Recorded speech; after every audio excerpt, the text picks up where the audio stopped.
Okay. Good evening and welcome to the June 14, 2023 Form-Based Code Advisory Working Group meeting. We're holding a virtual public meeting today and all participants with us are joining remotely. I'd like to orient everyone to the virtual environment and cover a few specifics about how today's meeting will be run. Today's meeting is available to join from the Form-Based Code Advisory Working Group webpage, the county's events calendar, and at the top of today's agenda. Additionally, there's a dial-in phone option for those who need it. If anyone loses internet connectivity during today's meeting, please reconnect with us by phone. Please keep your video turned off and microphone muted until you're called upon. Turn off sounds to any other devices around you to minimize interference. These tools are located as icons on your toolbar. If you don't see this toolbar, try tapping or clicking on the center of your screen. It will pop up. When you're called upon to speak, you must unmute yourself by clicking on the microphone icon that is located on your meeting command bar. The moderator does not have the ability to unmute you. And if you are dialing in by phone, please press *6 to unmute. When you're finished speaking, please remute your microphone. The meeting chat is active for participants who need technical assistance only and should not be used for discussion or public comment, questions about agenda items, or requests for more information. All public comments must be shared verbally for the record during assigned public testimony periods. And additional notes for AWG members: if AWG members wish to be recognized to speak on an item, please turn on your video feed and leave your microphone muted. And I'll use video feeds that are on as an indicator of who would like to speak. Once you've been recognized, you may unmute, and once you have completed speaking, please turn your video feedback off. And I want to ask, do we have any members of the AWG who are with us only by phone tonight? It looks like not. I don't see any phone numbers. All right. Then additional notes. I don't think we have any public speakers yet, but for the record, you'll be called upon to speak at the end of the meeting, and you'll be muted when your time is concluded. Lastly, tonight, this meeting is a public forum. It will be recorded and posted to the county website, and all information associated with today's meeting, whether written or spoken, is subject to Freedom of Information Act requirements. So then, I believe, Olivia, we are ready to go to our first item. Wonderful. So I'll invite the applicant to give their presentation, and then we'll follow with a brief staff presentation. Thank you very much.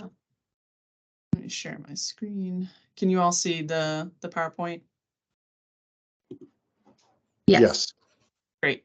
So hi, good evening, everyone. It's good to be with you all again. You may remember my name is Lauren Riley. I'm with Walsh Colucci, and we represent the applicant for this initial renovation phase of Barcroft, which is Gyre Lynch, and we've got David Hildy here tonight joining me with Gyre Lynch as well. You may remember we presented before you at the April AWG meeting. We had filed our form-based code use permit in April and came before you to give you an overview of that use permit process. And just as a brief refresher, while the overall master financing and development plan for the whole Barcroft site is underway, I know the county and Gyre Lynch are working on that diligently right now. But in the meantime, we'd like to get started on renovating and upgrading some of these existing units in the historic Barcroft area. And so this involves some interior renovations, exterior renovations, landscaping, and some building additions as well. That's led us into this Form 4.1.2 form-based code use permit process. And to show you all where we are in terms of the timeline, we've submitted that 4.1.2 form-based code use permit in April, and we came before you all to give you an overview. Since that time, we've been meeting with the Design Review Committee of the Historic Affairs and Landmarks Review Board, as well as the HLRB itself in May to discuss the proposed building additions and their design.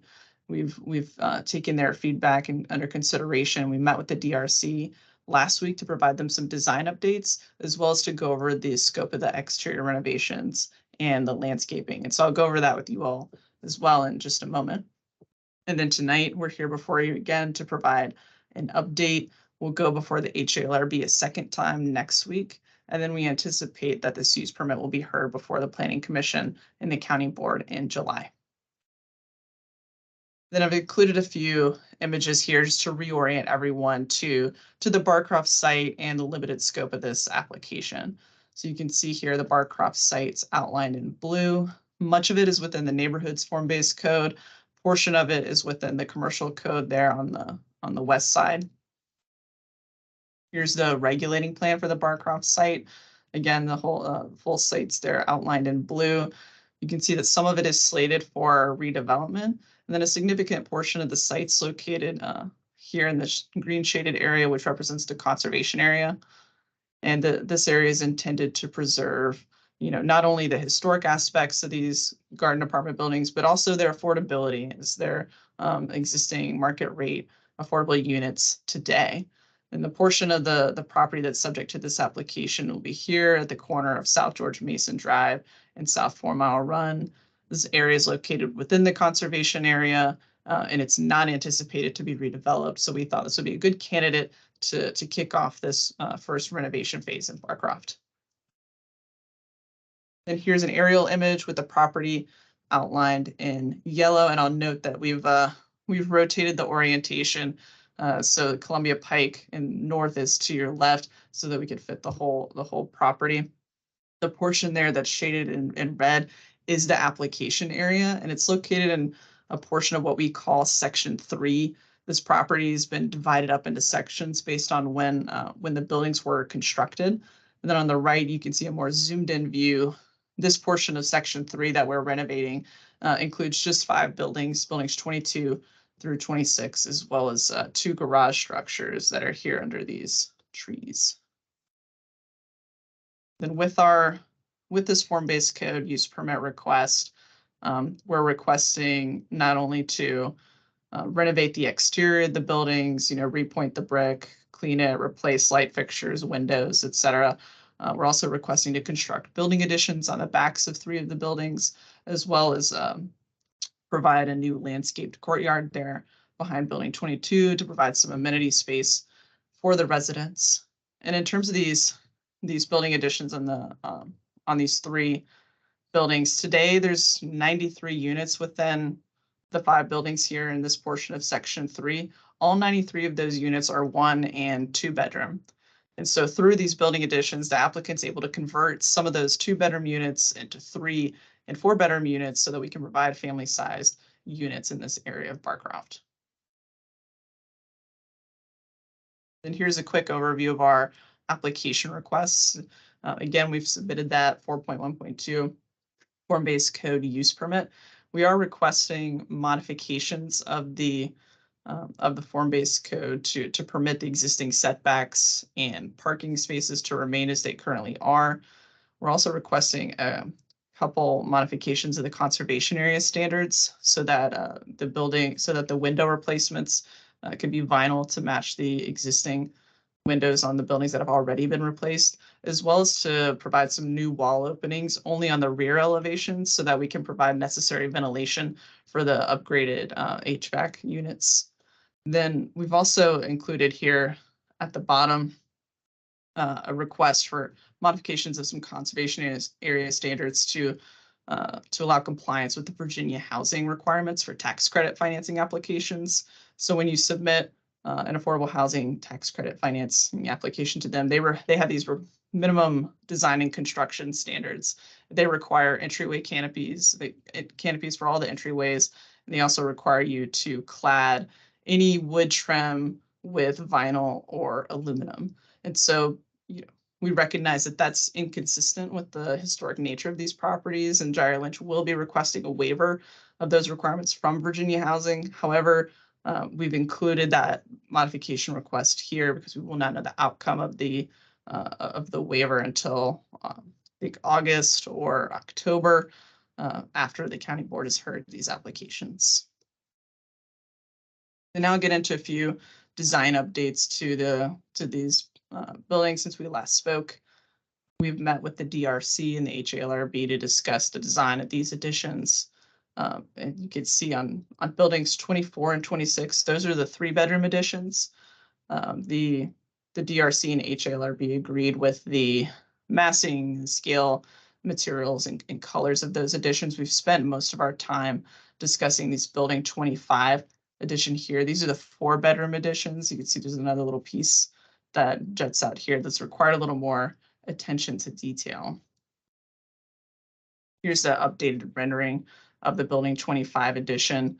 After speaking with the DRC and HLRB in May, we came back with this revised design that has this two-tone brick concept with a lighter color brick on the 4-bedroom addition with the double hung windows, which we think is more architecturally appropriate for this addition. We showed it to the DRC last week, and they expressed their approval. We'll take it to the HLRB next week.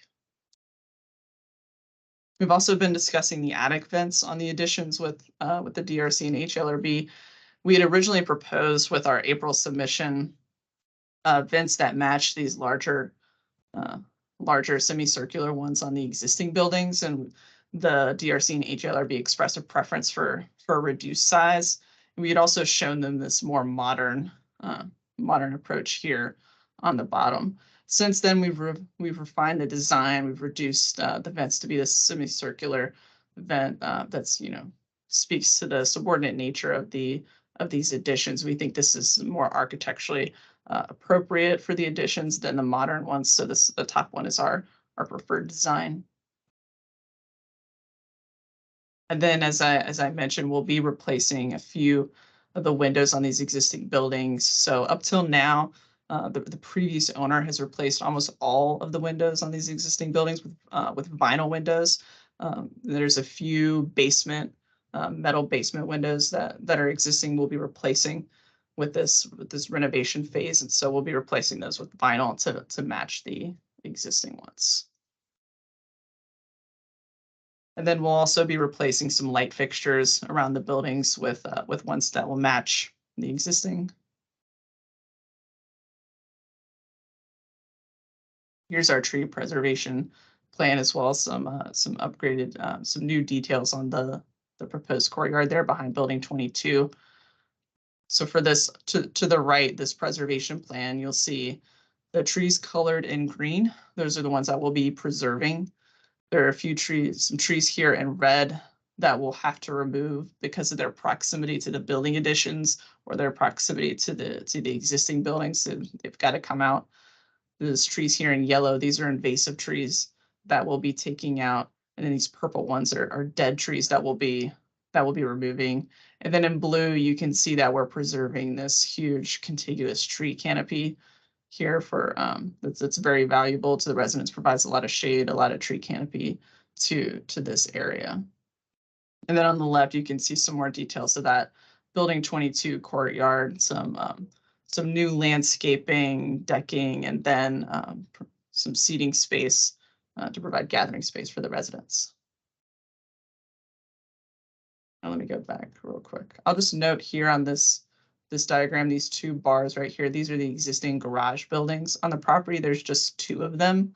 And so with this renovation phase, we'll also be repairing these buildings where it's needed. You can see they're a little old, they need a little bit of love. So we'll be cleaning the brick, repointing the brick on these buildings. There's also some roof repairs that are needed, and Jerry Lynch will also replace these existing garage doors with new ones that will match the pattern and the color.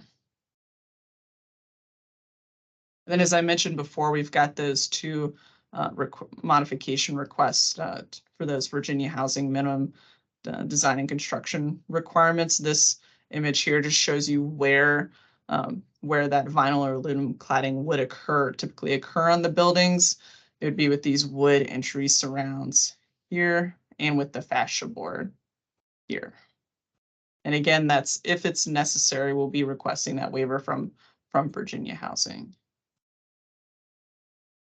And then similarly, here are the 2 options that will be showing the DRC and the HLRB for the required entryway canopies.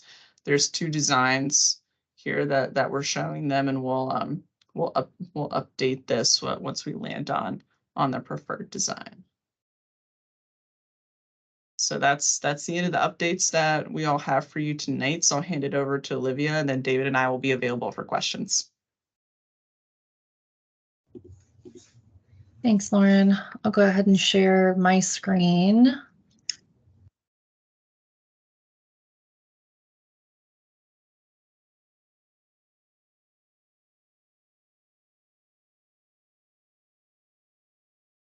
right, there we go. So staff has been conducting a review of the this first phase of renovations in Barcroft. And the primary objective of this use permit, as Lauren just explained, is the preservation and renovation of existing buildings, with limited additions focused on expanding 18 total units to 3 and 4 bedroom units. So given that this is not new construction, and does not propose new units, the applicable neighborhoods form-based code sections are limited to these listed on the screen. So we're focusing on the requirements for conservation areas, allowable modifications, which Lauren stated are for parking and setbacks. They're proposing to retain the existing parking spaces. I believe there are 86. And then the review process by the HLRB, which they will have completed by next week after this last HLRB meeting. And then preserved natural areas, which I'll talk about a little bit more in the next slide. And then the conservation standards, which again, the HLRB is reviewing, will provide a recommendation letter on how those are met. So additional considerations that staff have been looking at are the South George Mason Drive study, which is an ongoing process and will inform some of the streetscape design along South George Mason Drive and along, I believe, a portion of South 4 Mile Run Drive. We're also tracking kind of the parallel master financing and development plan visioning to help inform the rest of these site-wide and streetscape improvements, and then just generally the community engagement process that is planned to occur later this year and early next year.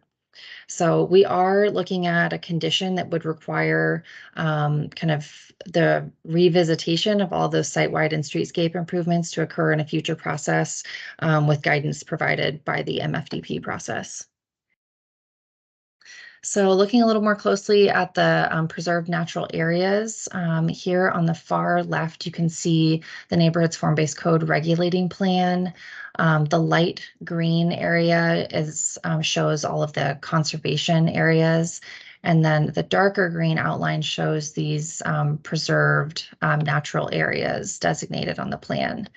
So on this aerial, you can kind of see how that preserve area follows this existing tree canopy here over to the applicant's proposal. This blue area here, again, reflects that preserved area. I do want to note, I think you can see it over here, there are some slope stabilization issues. And so that process has begun to stabilize that area, as I believe there's been some slides occurring right there. So that's why some of that tree canopy has not been identified there. So that's kind of ongoing and on the side. And then again, here you can see kind of the topography of the area, just the steep nature all along there. So these preserved natural areas are intended to be undeveloped areas characterized as having a mix of mature trees, dense tree canopy, steep slopes, other hydrological features, or RPAs. And then the requirement is to retain these natural areas in an undeveloped and natural state.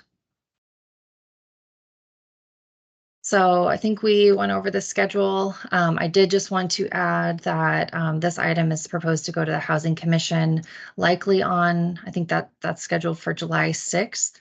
The Planning Commission date has yet to be set, but it's either the 3rd or the 6th. We're hoping for the 3rd so that we don't have a conflict with the Housing Commission meeting, but we'll definitely follow up on that once we have more information.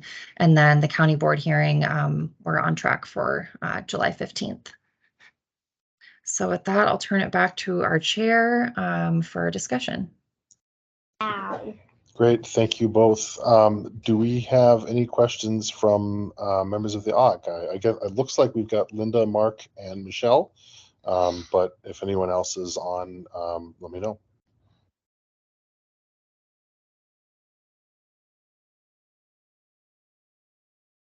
No questions from me. This is Mark. Thank you, Mark. And Olivia, or not Olivia, Linda and Michelle, I'm gonna, well, Linda, I see you're off mute, but maybe you were just about to say you didn't have any questions. No, I do have a bunch of questions. Great. Okay. Four major questions. The landscape plans. The plan looks really good. I really liked a lot of the things that I was seeing. As you may already be aware, but if you're not aware, tree removal is a really hot topic in the county. It's about to supersede parking as the #1 issue. You want to call a meeting and get people to show up, say parking. Well, now it's tree removal. So it was very clear what you have to remove and why, and that you're going to replace. And I think you said remove 30 something and replace with roughly 70 something. Can you talk about where do the replacements go in terms of the ones that are being removed? Now you're going to replace them. Where will they go? And just generally, as this process is iterative across the entire property overall, are there general plans for areas where you intend to plant new trees that are replacing trees that have to be removed because they're dead or for whatever reason? Thanks for that question, Linda. Commissioner Weir, I can take that one. We'll double check the plans. I believe the intent is to provide all replacement trees within this section of the renovation phase. So within this portion of section 3, we'll be replacing those trees. And like you said, Linda, we understand that that tree removal is a hot topic, and of course we don't want to remove any of the trees unless we have to. So we've been very cautious about identifying trees which do need to be removed, either because of the decline of their health or their proximity to the building, or the fact that they're an invasive species. And we will be providing above and beyond that tree replacement requirement on the site. Okay, sounds good. My second question is about the stormwater management plans. Sheet C18, the narrative was very helpful. But what is soil amendments as part of the landscape improvement? That's the terminology that you used in your narrative on sheet C18. What are soil amendments that are part of landscaping improvement?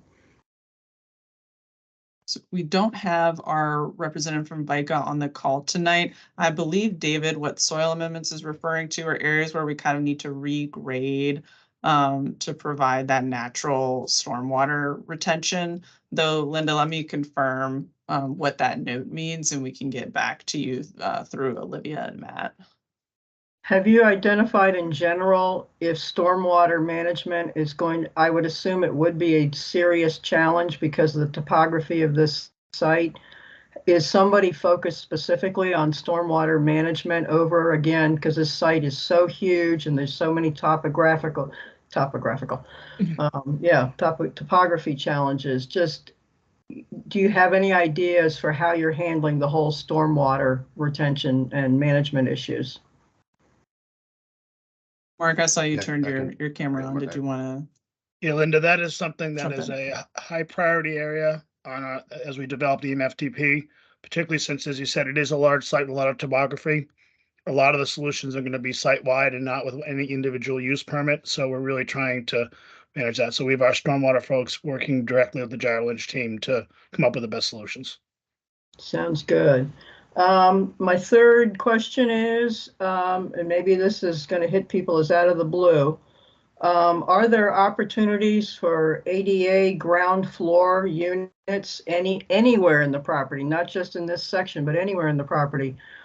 Since the building that I lived in on 4 Mile Run back in the 70s, what was underground in the front was a walkout ground level for the first floor apartment in the back.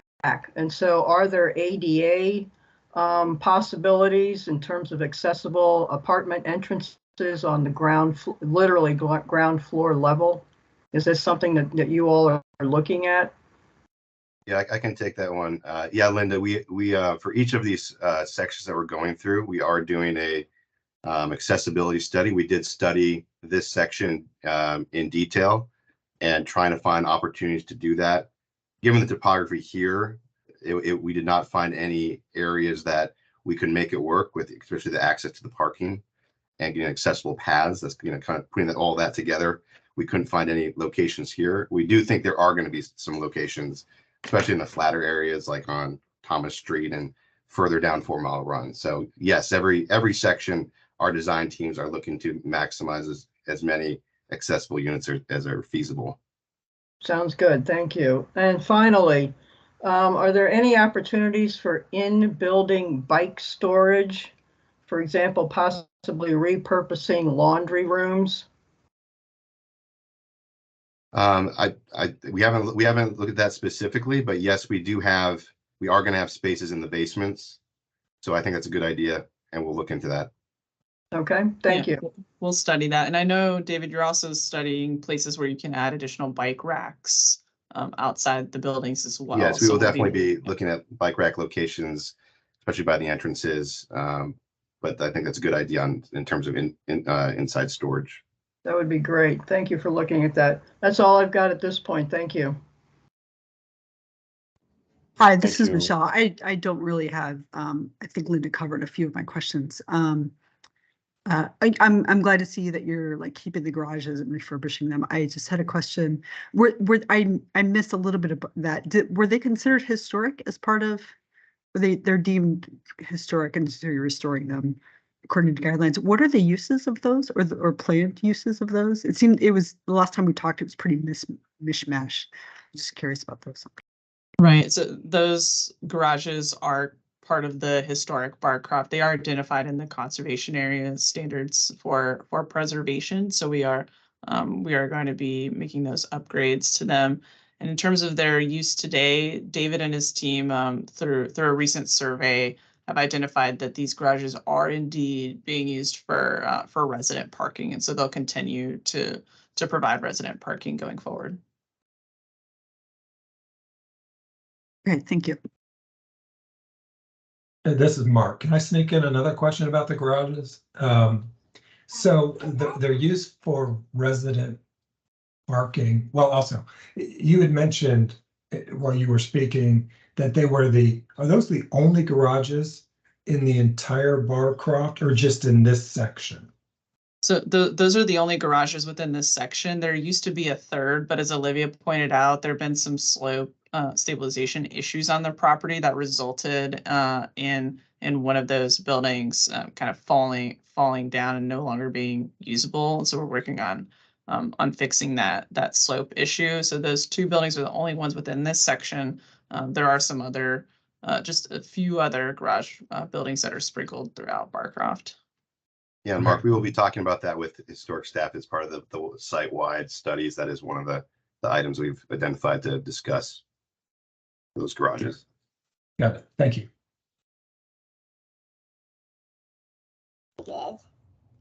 And I think that just for the record, I think that this means we don't have any public speakers tonight. So we don't have to decide whether to take this one out. Mom, I can't look right now. I believe, unless anyone else has any other items for discussion or questions, that we can move on to our next item. Ms. Sontag, if you agree, then why don't we do that? And thank you, Ms. Riley and colleagues. I'm glad to see this moving along, and this looks great. Thank you, Commissioner. We appreciate your time tonight. Yes, thank you all. Likewise, thank you. Commissioner Ware, I just I have to Yes. I have my own planning commission hearing to attend that's starting right now, so I actually have to I'm going to miss the rest of the meeting. I'm sorry. So I'll catch up and watch the video later. Thanks. Okay. So Linda and Mark, it's you, me, and the gang. Was there a party and Mark and I weren't invited? I mean, this has never happened before, ever. Right? Where's Michelle off to? What planning commission meeting does she have? Oh, okay, right. The one where the commissioners actually get paid. I'm sorry, I even asked. The Fairfax County one, I think. Okay. Yeah, well, I can tell you, if Linda weren't on this call, you would definitely just want to call it at this point because she's the one with all the knowledge and asks all the good questions. I try to keep my snide comments to a minimum. So, okay, I'll be quiet now. Well, I definitely agree with everything but the part about trying to keep the snide comments to your. I don't try for that. So there's at least that. Let's Olivia, let's hear about the RBL correction. No problem. Well, good thing the rest of this meeting should be pretty simple. This is truly a kind of correction that we found that's necessary within the commercial form-based code regulating plan to one of the required building lines. Truly, it was just a layer that was left on in the map and inadvertently included, and unfortunately, it requires the county board's review and approval in order for us to make that map correction. But I'll show you where it is. It's right here between Glebe and the proposed Highland Street, and just south of 11th Street here. It's a little bit hard to see, but it's this red required building line all the way up to this point here. And just for reference, the Exxon station is right up here. And this area over here is where the Oxamite Village was recently constructed. So this required building line, it requires buildings to be built right up to that line. So that's not the intention. This area is really intended to represent the kind of rear of development where height transitions would occur near this district edge, which is this dotted black line here. So what we'd like to do is just remove that required building line, and it would just default to this district boundary and whatever the required setback is for that area. And then just to show you kind of the existing conditions here again, this is the Exxon site here. This is the required building line that we're talking about, and the district boundary edge. Oop, going back. And then just for reference, this is Oxamite Village. And you can see here at the rear, this is kind of an example of the intended transition area for this location. So once this required building line is removed, this is the condition that we would expect when development comes in. And we do now officially have the Exxon use permit submitted. So that'll be undergoing its first preliminary round of review. And we have talked to them a while ago about this error in the map, and they have provided a proposal that honors just this district boundary line without the required build to line.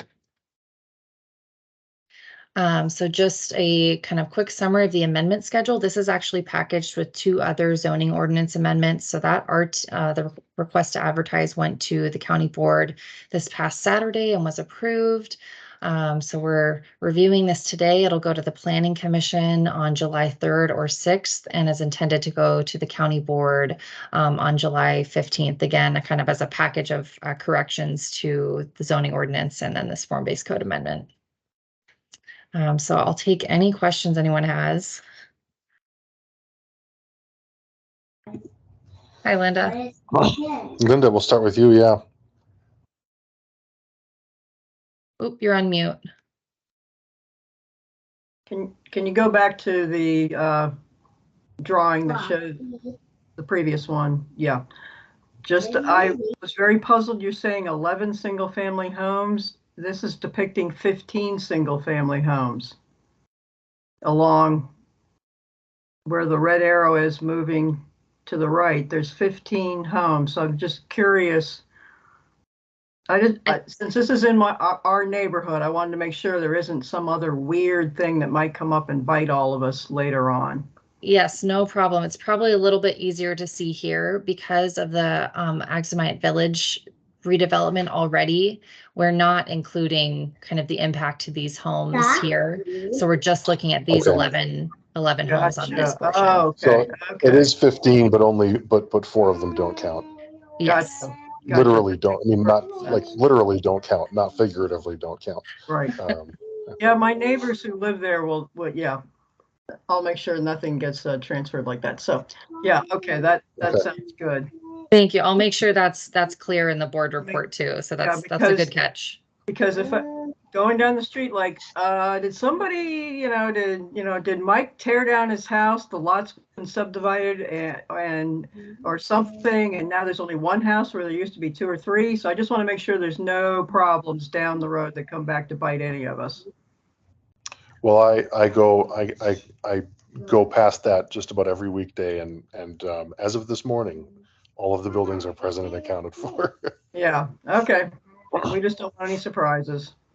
Yeah, that's a good question. Thank you for asking that, Linda. All right, sounds good. Thank you. And it really does sound like this is just almost purely a technical correction. Like it's a borderline scrivener's error, and in that that's maybe borderline might not be the right metaphor here, but it's not. Daddy. We're not changing. Nothing's Daddy. being changed that wasn't There you go. that wasn't the Daddy. intent Daddy. all along. Right. There you go. Correct. Yep, sounds good. Yeah, it just took us a little while to discover it. So Yep. Nope. Better discovered now before people start getting clever ideas in the application process. yes, Right. absolutely. As in somebody submits something with a required building line right up to my neighbor's backyard fences. Yeah, like, whoops, and we don't need that. Exactly. Well, I would expect that would not get past preliminary staff review, but better to have it fixed before that needs to happen. Then Sounds good. Yep. All right, Mark. If you don't have anything, then Olivia, I think we're ready for item 3 and others. All right. So I do not. before I do I not. pass this off to Matt for kind of update on the overall kind of form-based code process since the codes were first adopted, I just wanted to look ahead to the rest of the meetings for 2023. We are planning to cancel the July 26th meetings. We don't have any items scheduled for review. No meeting in August, but we do expect a fairly busy fall and winter with the frame shop picking up speed. We'll likely see that at the September meeting. And then we have Arlington View Terrace West, which will likely be administrative, but you'll still see that sometime this fall. And then the Exxon station, which was just submitted, that'll probably be later into the year or early next year. And then I did want to, at Commissioner Ware's request, just give a brief update on the Elliott. So in our recent conversations with the developer, they are, after losing their kind of anchor grocery tenant, they are reevaluating those ground floor retail spaces, looking at potentially an amendment to the use permit that would allow for just some smaller retail spaces. But while they're still evaluating their plan, they have been in conversations with the Columbia Pike Partnership and other just local businesses about short-term leases for those spaces. We also heard last week that the buildings were seeing some activity, some graffiti that we were alerted to, and the building official did visit the site and had to condemn all of those buildings there, except for the CVS building. There were some signs of entry and just some safety concerns that need to be addressed before the building is safe to enter. So the latest update we've received is that the property owner is cooperating fully with the county, and they're working to kind of make the building safe and bring it back up to code. So if there are any questions on that, happy to take those, but otherwise I'll pass it off to Matt for an update on the codes. Yeah, before we let Matt get going, Thank you both. because that's how your name shows up in Teams, Matt. It's Matt, and ... So I have a lot of nicknames. yeah. No, I walk down Columbia Pike a lot, and the graffiti and the tagging and everything is just crazy. And that Elliott, I mean, that it's a disgrace. So I hope that the county kind of moves with deliberate speed and working with the owner to get that addressed. And I did just see recently that they have now all these big, lovely fluorescent orange condemned signs on all the buildings, which didn't really help, but it did, to me at least, say that something was being done, because it's pretty much a blight. So that's just my comment. I second it completely. Right. Yeah, beyond the Elliott or the shopping center that we just talked about, some key staff from the county have met with the Pike President's Group very recently, I think a Saturday or two ago. And I think some additional opportunities for addressing this corridor wide, not just for that site, I think were being discussed, because we're hearing a lot of folks are dealing with third, fourth, fifth iterations of being attacked in that way. And even if I think people come out and paint over things very quickly, the folks that are, I think, putting graffiti up just continue to return. So I think beyond elements that the county can do and are in their control, when it involves private property, I think we're brainstorming actively with our police, the manager's office, how best to address this, how to provide additional resources, and just see what we can do. But it is very unfortunate that it's starting to happen at the level that it is. Yeah, because it's coming into the neighborhoods. It's not just on the Pike. If you go into the neighborhoods, it's like any flat surface or available sign has got a couple tags on it.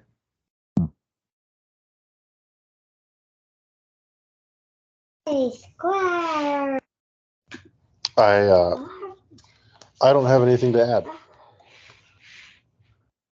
All right, well, I'm going to try to transition from that to hopefully what will be a more positive update. Let me see if I can share my screen. Second.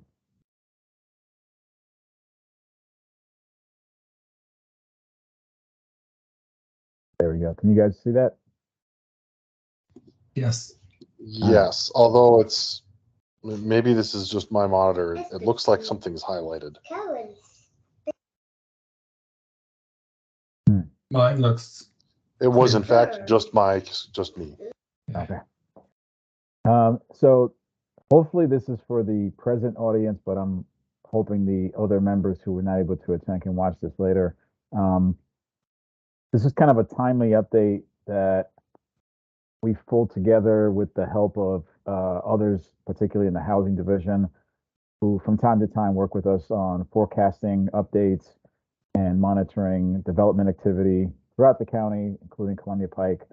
And what I'm hoping to do with this, again, it'll probably have a lot of numbers that folks can review later on, but really maybe paint an interesting picture that puts a lot of what we do on a monthly basis into better context, because I think we get into the pattern of, meeting every couple of months, sometimes every month, reviewing these applications, reviewing a lot of these amendments, but not really stepping back to see, what's happening with the bigger picture on Columbia Pike, particularly with some of the goals that we set for ourselves years ago.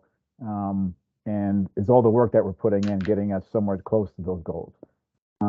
And I think one of the reasons that we felt this was a timely opportunity is because we're actually in the middle of two kind of important anniversaries. So this past February, 20 years passed since the first form-based code was established, adopted by the board. And later this year in November, we'll be on the 10-year anniversary of the second neighborhoods form-based code.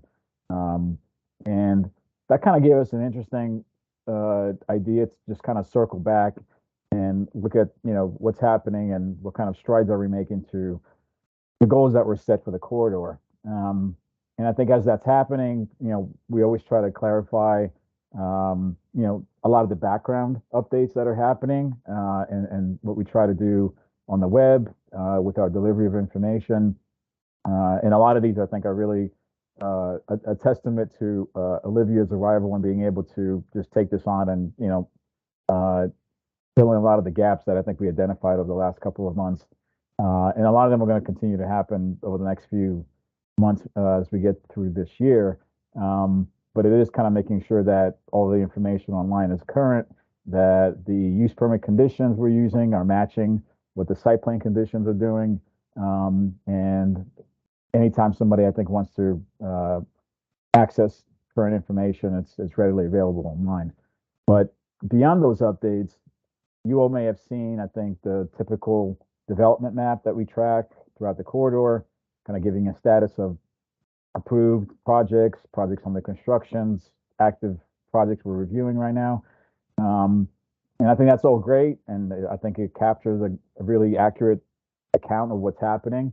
But what I wanted to do is kind of piggyback and build on the table that usually accompanies that map, because there's some interesting information there that I think if we can repackage, we'll start to shed some light on the progress we're making.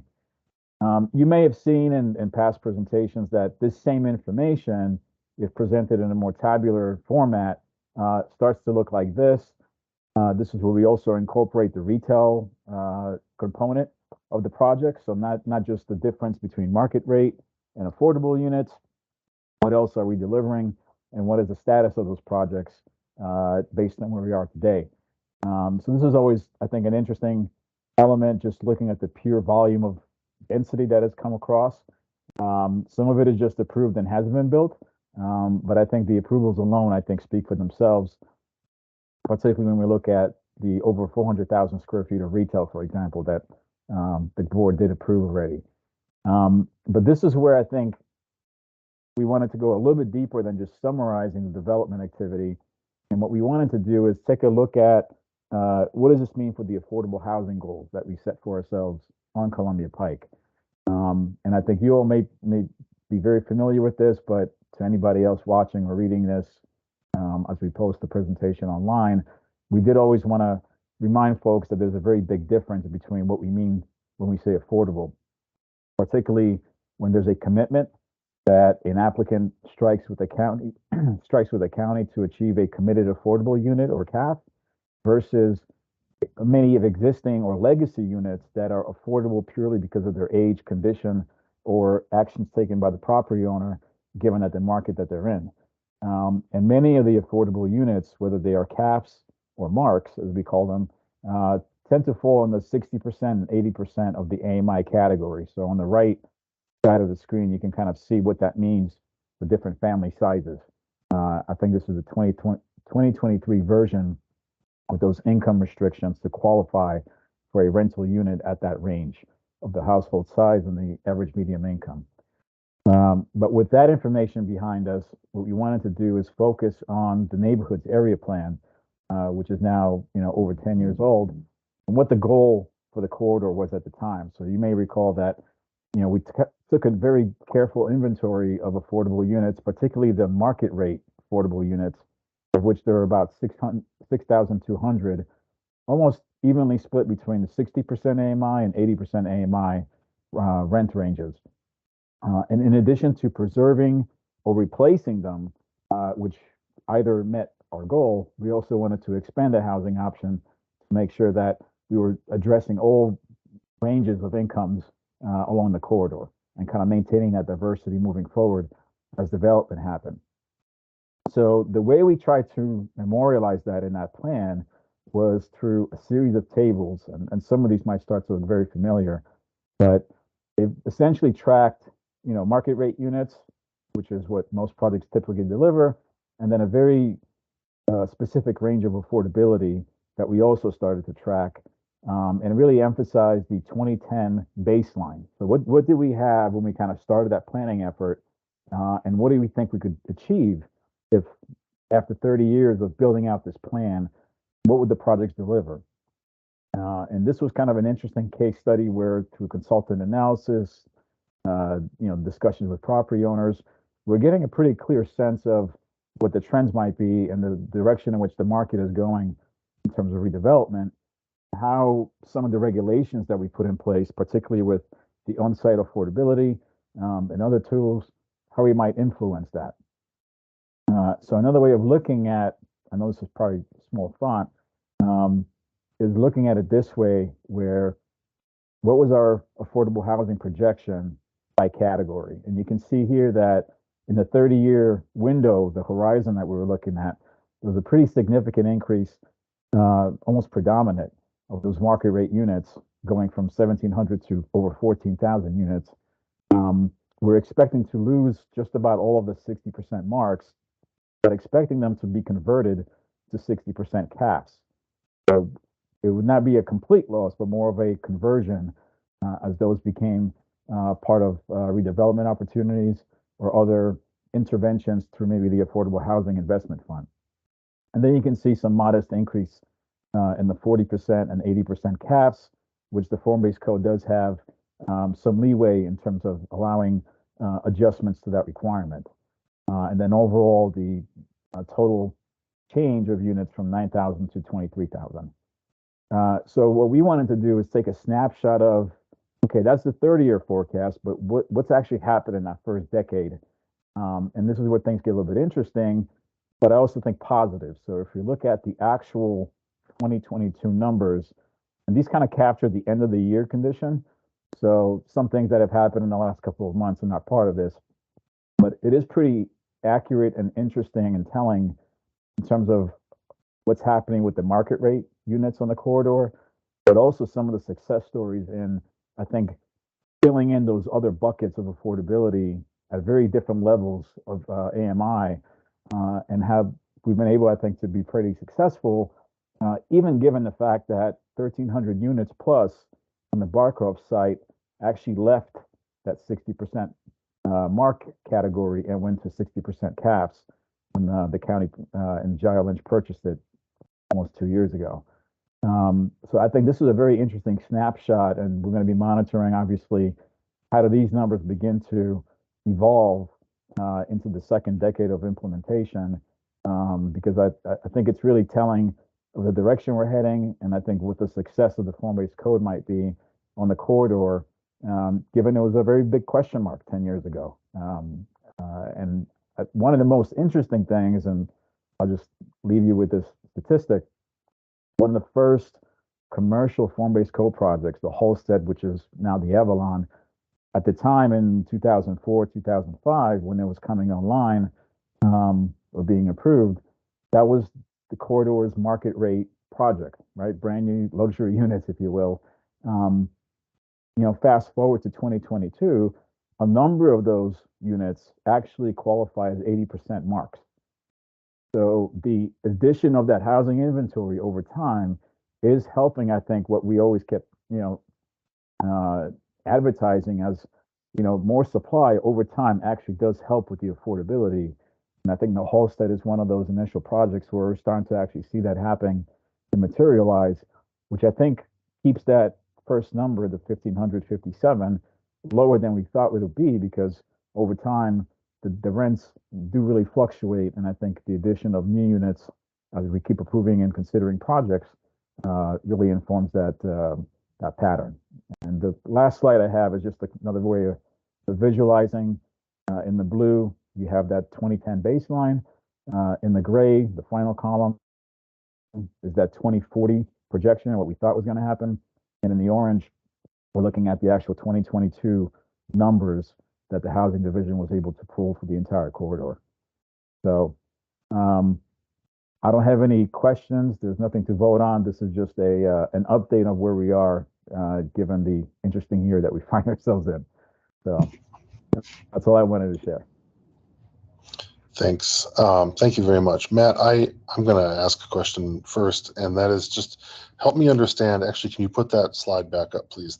Your budget to actual slide, which I think is a great slide, but I have some questions for you about it. I think it was slide 8 or 9.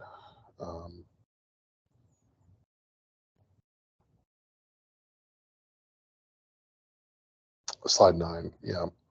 So our first row here, market rate above 80%. Is this market? Is this?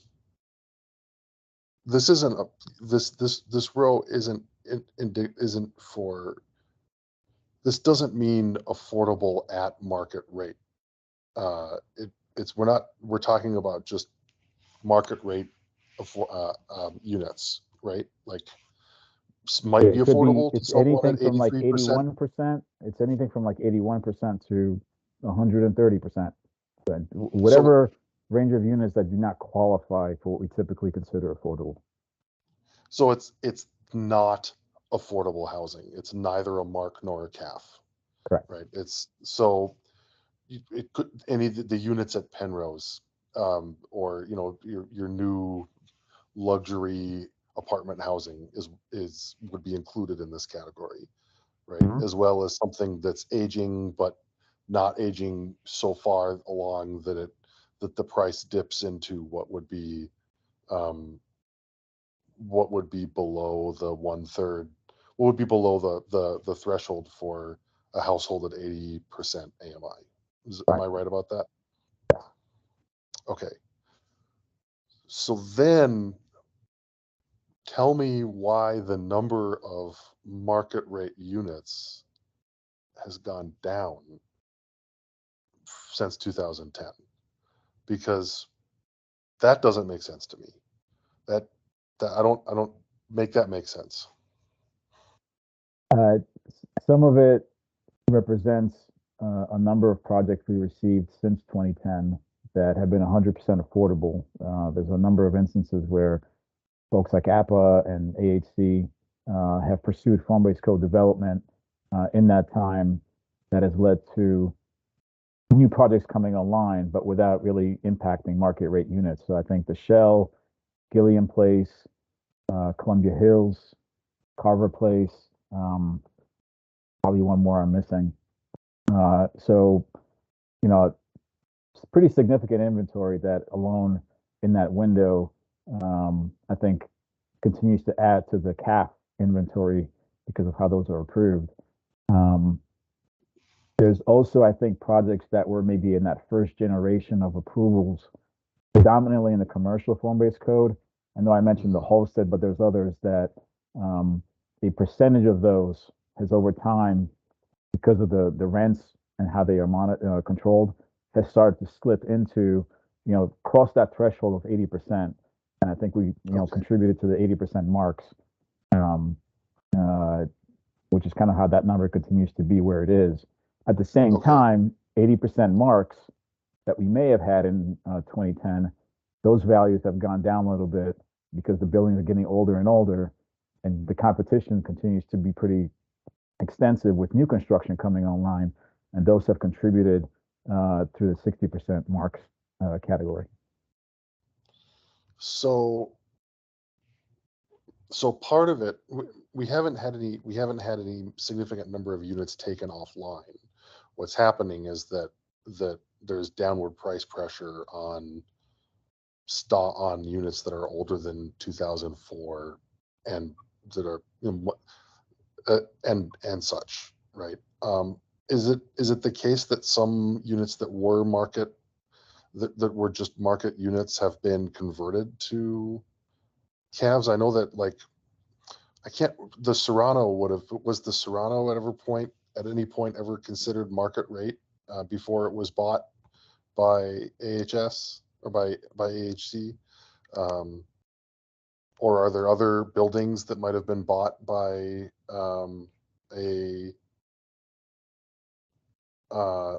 what's the APA building at Buchanan, a complex at Buchanan? Where would maybe those are market Gardens, I think. that have been, yeah, that have been converted at wholesale? Because what I'm trying to then figure out is that there might be a cascade effect, right? But like, the number of market units has gone down, the number of 60% marks, the number of 80% marks has gone down, right? So if the market rate units are becoming 80% marks,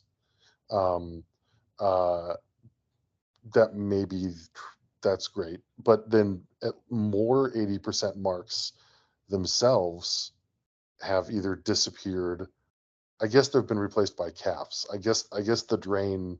I guess the spigot is units going from market rate to 80% marks, but the drain for 80% marks is both becoming 60% marks and becoming calves. And the drain is open more than the spigot is. And that's why we see it. That's why all three of those rows have lower numbers now than they did in 2010. Did I just explain? Did I just very opaquely explain the situation to myself? There's several things happening. I think you're right. There is a lot of variations that's happening and adjustments as complex as transition. Some of this I think can be explained by the interventions where, you know, I know this probably didn't happen, you know, after 2010, but like Quebec apartments, right? When those were purchased and made affordable, you know, committed affordable, or Buchanan Gardens. I think there was another one in the Arlington Mill neighborhood. Sierra, I think that was another one where there was some AHIF intervention there. But I think just simply, you know, as decades continue to pass by, what we consider, and I think what the market considers a certain AMI category changes drastically. And I think then we're also being very responsive to decisions by property owners and how they set rents. And what I'm being told by the experts in the housing division is that many of the complexes that have been built in that time, you know, they may have been delivered as purely market rate, but by this point, you know, a decade later, 2 decades later, they may tap 3 or 4 of these categories, partially market rate, partially affordable, and it all depends on the unit size and what the competing rents are in that neighborhood or region.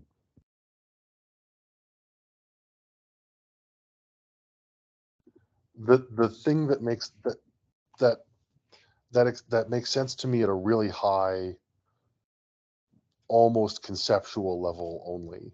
The thing that makes my head hurt isn't the decline in 80% or 60% mark rates. And it isn't even necessarily the decline in market rate units.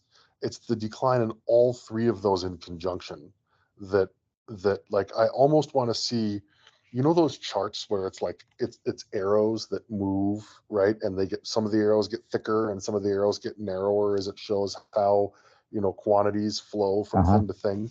I almost wish that it were, I know that it's not, but I wish that it were feasible to get, you know, a graph like that shows, you know, the movement of units from, you know, one row to the other, as per, you know, per building over time or something like that. I have no idea how you would visually communicate this information, but it seems really fascinating to me, not just because of how far behind schedule we appear to be when it comes to the development of market rate units. That's a whole different issue. And it is one, but I don't know, maybe those numbers just, they give me Spock eyebrows.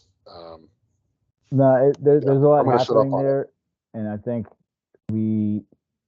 absent of doing this on an annual basis, and I think having somebody from the housing division clearly explain what they're noticing and what their trends are.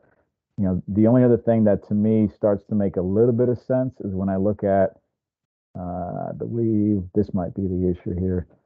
There's a number of approved projects in that final column that are not reflected in that, because the table that I ended with, they can only count those if there's an operating building. It's been completed. There's no more construction happening. So we are sitting on a number of units, well over 1,000, I would say, that maybe even 1,500 that are approved, predominantly market rate, but they have not been delivered yet for a number of reasons. So I suspect. And this doesn't include the Elliott either. Correct. And so it doesn't. That might make it a little bit more logical, perhaps, once those do get added. Well, and it doesn't include the any market rate units that are going to get built. I mean, they're not even on paper yet that would get built at Barcroft. So I know that there's a lot. I mean, I know that there's a lot happening in the next 8 years that will move us towards that 14,000 number. But I said I was going to shut up. Thank you, Matt. Linda, you're on. Your camera's on. Well, building on that, Matt, does what happened at the Wellington, if you go back to slide 9, does what happened at the Wellington factor into how the numbers play out at this point? Because it was totally market, and then they've added and they committed brand new CAFs. So is the Wellington or any other examples part of the reason why you get what looks to be kind of weird until you start looking at individual individual projects? So that was the first thing that hit me, is the Wellington. Yeah, that's a great example, because that's where I believe 105 market rate units to meet our requirements had to come offline and be converted to CAFs. While I think 400 maybe new market rate units were added in that separate building that's Right. now operating. So that definitely, yeah, kind of, despite how difficult it is to grasp, because I also struggle with this, but it does kind of make the table go backwards, if you will, in terms of projects are coming online, but we're not getting as much market rate units. But I think that was kind of part of the deal that we were hoping to establish, is that the distribution of the various income levels will be proportional to development. I think it's very interesting to, partly through obviously form-based code regulations and development, but also I think just what happens over time in an active market that continues to add housing supply, right? What are those forces and decisions by property owners result in? Yeah, this is really, really helpful. We could probably spend a whole session going into details about how each of these numbers is arrived at, so that people would, but it would be a really tricky conversation for the public at large, because we would be so far in the weeds, but it probably would be helpful. And I'm certainly not going to ask you to compile numbers like this, because what you've compiled is just tremendous over the years. But we might just need to go through line by line all the lists of projects and say, okay, here it pluses, here it minuses, here it moves this, here it moves this, here it moves this. And that's why the bottom line looks like this. And so you may think, oh my God, there's cause for concern. Maybe there isn't cause for concern. Maybe all the different pieces make sense. And we don't have, an emergency on our hands or anything like that.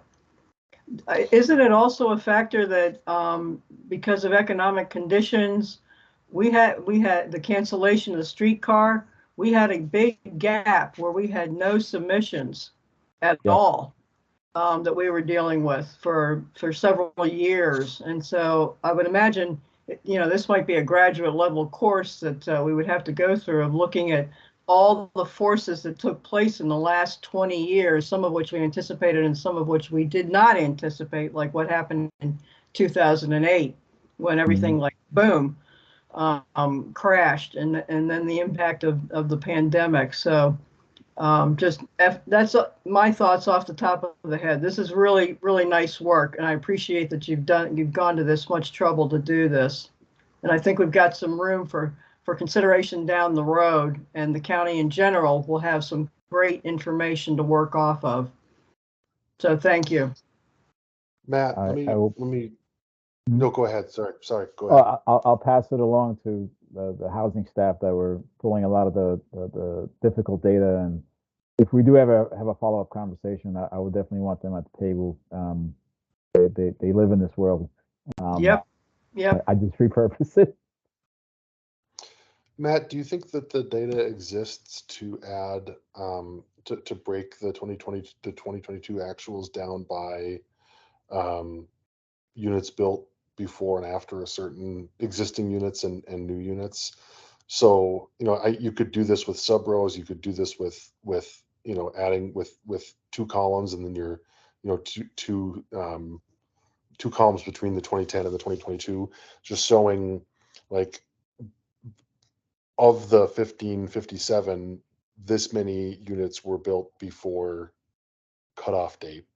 Maybe we use 2004 because that's the Halstead, or maybe 2003 because like units built during the FBC era, or you could use 2010 since that's the baseline that you've gone by, and because that might show us some of the picture, right? That might show.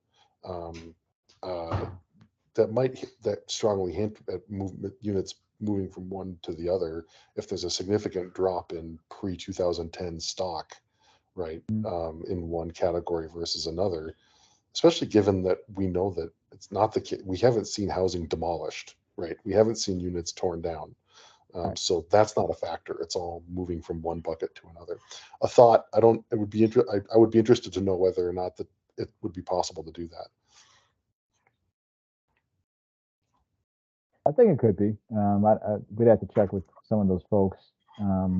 But what I've seen them produce, I think, was very detailed. And I think with Olivia and I maybe sitting down with some folks, we could probably kind of get into the next level of detail for that. Yeah, for example, knowing where Barcroft's 1300, you know, if you don't know how to look at this chart right now on page 9, you'd say, wow, from 1120 to 3501. Well, 1300 got moved, and it's a big chunk of the 3501. So it's just trying to get some more detail, but still make it manageable for the general public to understand. Do we have a trend in the in a good direction? Do we have a trend in a not so good direction? But because I was going to ask, well, where's Barcroft? And you answered that right off the bat. It's sitting there in the 3501. So that's really helpful to know. But even that, you always bring up the good ones. Even Barcroft, you know, because it was a mark, and because I think how we're classifying them, it was embedded in the 60% mark category because that captures everything up to 60%, which may include some below. And I think as we've done a very detailed analysis of the resident incomes that Jair Lynch, I think, is working with as they continue their work there, we've realized that it's actually a very broad range. I think there's many that are in the 40, 50% AMI, even lower. So my guess is, and again, folks would have to confirm this, that 1300 probably left the 60% mark category initially. And once the site was acquired, it was probably distributed between 2, if not 3 CAF categories because of the range of incomes. Yeah, they've made it very clear that they found out that there were a whole lot of people down at the 40% level. It was not 60%. So it's been quite an eye opener for everybody. That's one of those things that if we had 2 more columns, I'm not saying that this is the right way to do it. I'm just saying it's it could be a way to do it, right? We would see a change in the number of pre 20XDX, like we would see that there are a whole lot of those 60% marks that were built before whenever that disappeared, or we wouldn't. I don't know. I'm not advocating for you to. I'm not asking for you to do this. We have a lot of free time, so I think well, it would be the question Linda and I have, and Mark, I see that your screen is on. I'm sorry to keep talking over you. I lost my train of thought. I'm gonna numbers will do that to you. On myself that I promised to stop talking and go to you, Mark. Okay, thanks. So I don't pretend I heard all the words you said, Matt. Okay, let me start. What I'm really struggling with is that first line, that market rate line. That just, like I said, I heard all your words, and it sounds logical, but still, when I think about all of the new market rate housing that's gone into the Pike, and this number shows a decline from 10 to 22. Just without understanding all of the dynamics and the mark and the CAF and the 60% in the AMI and all that kind of stuff, I understand there's a lot of complexity there. That still just makes me scratch my head. So that's just a comment. My question is this: is this a good not a good report, but does this bode well for the Pike?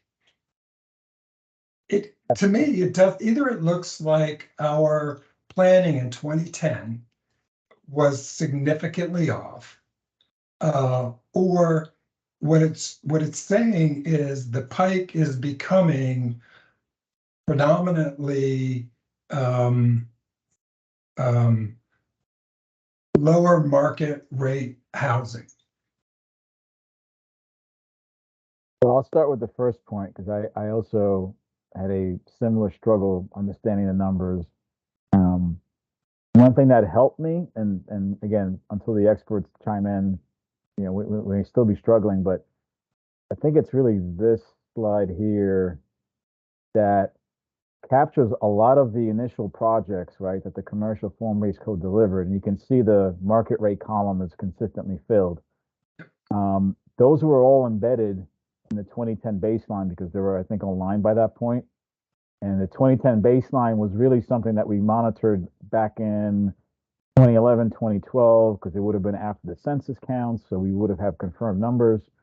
So those first 8 or 9 projects are already in the baseline. So we're not looking to add those. They're not going to be reflected in the growth of the last decade. Okay, that helps. That was one. Yeah, that kind of helped. Okay, I'm with you a little bit. And then when we started to look at the remainder of the projects, if you look at the very end, there's also a pretty significant inventory of market rate units that have been approved, but very few were actually built. Other than the Trove and Centro, we're still waiting for, Westmont is almost done, but it's not really in the inventory because it hasn't opened. Pike West, Fillmore Gardens, Bank of America, Rappahannock. So all those units are yet to be delivered and fill that market rate column up. But what we have gotten, if you look at this middle section of the table, and in the very decade that I think we were monitoring, you got Arlington Mill, the Shell, you got Columbia Hills, Gilliam Place, and the Trove itself also contributed. So I think a lot of these are really what's being captured in that table. Yep. But even maybe in 3 or 4 years, if we updated, maybe at a 5-year increment, I think it will look very different, more distributed and balanced. To your larger point, I think, 30-year projections are very difficult. And I think it just, if I were to go to this slide, if you actually find this page in the area plan, beyond these little tables, there's probably like a dozen footnotes. Like this is based on this, and it's further based on that. But unless something else happens, then it's based on that. So it just very convoluted, I think, series of guesses that I think at the time we thought will give us a somewhat accurate account. But it is worth, I think, revisiting, and this is kind of that opportunity now. Yeah, actually, that what you just said actually makes me feel a lot better about that because that with those big ones that I was thinking in my head were already baked into your baseline. So okay. Olivia, I see you've got your video on. I just want to make one point, and then I'll go to you. Is that I think Linda, said one of the operative words too, which was streetcar, right? Like the plan was that that buildings, the hope was that developers were going to come in under site plan, right, and not under form-based code, if I remember right. And like the Elliott wasn't supposed to be 150 units. It was supposed to be a 400 unit project that was even bigger than Penrose Square. It was supposed to include the southernmost 2 part buildings from Fillmore Gardens, right? Like there were grand ideas for what was going to happen. And those ideas might not have been correct. I mean, like as an empirical matter, had streetcar been built, but a lot of that 14,000, I think, was premised on the idea that we would be seeing projects that are grander in their aspirations than the 150, 200 unit projects that are 250 unit projects that are in the pipeline. I think Anyway, that really is, that's a very big part of it, because I don't remember any of the names, but I do remember hearing that there were people who said, no streetcar, I'm not moving forward. I'm not even going to submit anything. And I can't identify any names because it's now been so many years, but there unquestionably was an impact because people thought streetcar, yeah, definitely want to be here. And then it got canceled. I'm willing to accept that our counterfactual world is one where the connection, where the connection between streetcar and development proved false. But the numbers were premised on like the projections were premised on that connection. Anyway, I don't know, Matt, if you want to add anything, but Olivia, I promised that I would go to you too. Oh, I didn't have any question. I was going to suggest we bring up this table. It is kind of Oh, helpful okay. to illustrate those recent projects. It's probably the last time we're going to use it because we're running out of space. Yeah. I can't fit another row in there. Can I ask a quick question about this? Because you kind of highlight the retail space. Do we know what our occupancy rate is on that retail space? We would have to check that.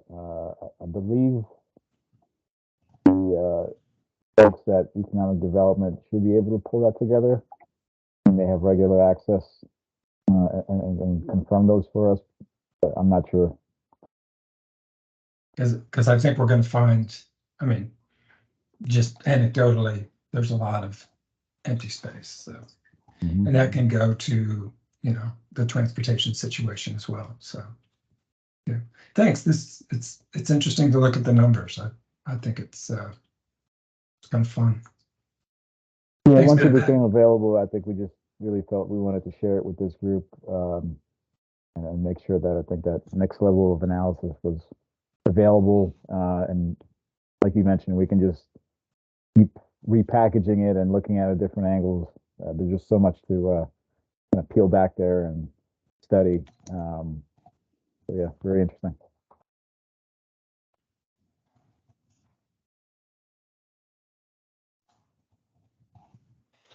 Can you pull up Fillmore? Can you pull up the Fillmore Gardens one more time? Am I wrong? Is that the Elliott? Yes. So I said that the Elliott wasn't on there, but I realized that I was looking for the words the Elliott. And it's been a day. Yeah, I think we're using Fillmore Garden Shopping Center. Yeah, Number so 21? that is, so the Elliott is on here, but it's yeah, okay. So my bad on that, but it's still it doesn't change any of the. Your point is your point, Matt, really is a good one. I mean, that's 1,000 units, 105, 411. That's 900 units between those 5 buildings. It's just 1,100 units when you add in Westmont that just haven't been built, that are approved but just haven't been built or haven't been finished. Yeah, so I'm assuming, you know, the Pike isn't considered a wasteland if you got that many developers wanting to add units onto it. So Yeah, I think we have one of the most diverse inventories of housing, period. This, I think, was very focused on the filter of just income ranges. I think you can make a very similar argument in just housing typologies, where just about any form exists along the corridor, especially if you're willing to, you know, drive a few blocks away from Columbia Pike. You won't find it anywhere else in the county. So I think that's also another piece of that is, you know, just valuing that and what does that bring to the, you know, market conditions and the way developers evaluate if they want to pursue a site or not.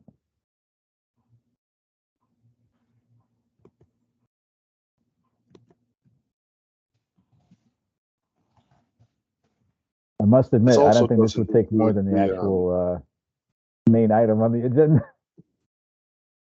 This also doesn't keep include going, right? This also doesn't include the gas station catty corner from Bank of America. Yeah, all the active ones are not listed there. We really won't know exactly how many units they might have until we get to the near the end of the review. Right. So that's another thing is you might, you know, I don't know how much further you plan on sharing the slide, the previous one, your budget to actual slide. I'm sorry, I hope nobody actually starts calling it that. But you know, you've got footnote 2. Totals do not incorporate approved. Okay. I would suggest you make a bigger deal out of. I'm talking about slide 8 or 9, whatever it is, or slide 8. Yeah. I would suggest you make a bigger deal out of footnote 2 in case any, in case that slide starts circulating and people miss it. Yeah, I think it's like buried on the Because bottom. yeah, I mean, it's if you were to, we're halfway through 2023, and I mean that number is, it omits almost the same, it omits 1,500.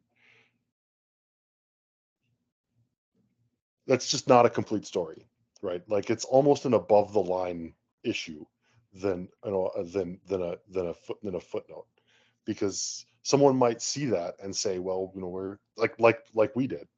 It's almost like you want to add a 2000 column maybe before any form-based code development happened. Could we No, do a no, I'm talking 2022 and just say a 2022 complete and then a 2022 approved column? That might be a way of doing it. Yeah. Yep.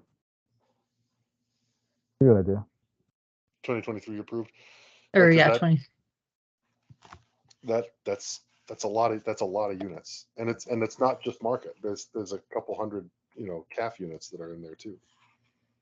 Yeah, and keep in mind, we've not even seen what the further phases of Barcroft visioning might include. Exactly. And we're guaranteed, I mean, all signs are pointing towards development happening where development is permitted and envisioned by the code.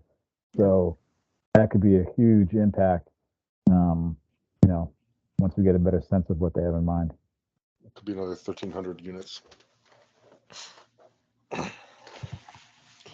Well, I've said enough, and I've kept us. It's now 8:30. Linda, Mark, do you have anything else? Otherwise, Olivia, I don't know that we have anything else. That's everything on the agenda.